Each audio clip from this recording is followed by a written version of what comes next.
To do something new, it doesn't have to be a big change like sudden change in your habits. Have you ever heard about this book, Atomic Habits?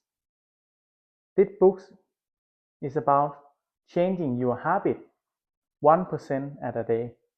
Start with small habit, like if you want to be healthy, maybe start with walking. Maybe start with 2,000 steps per day or 5,000 per step per day. Ramp it up 1% at a time until you reach 10,000 steps per day, and then just adding up slowly 1% per day. These implementations can be implemented in everything, in every aspect in your life. So start from today to become 1% better than your yesterday self.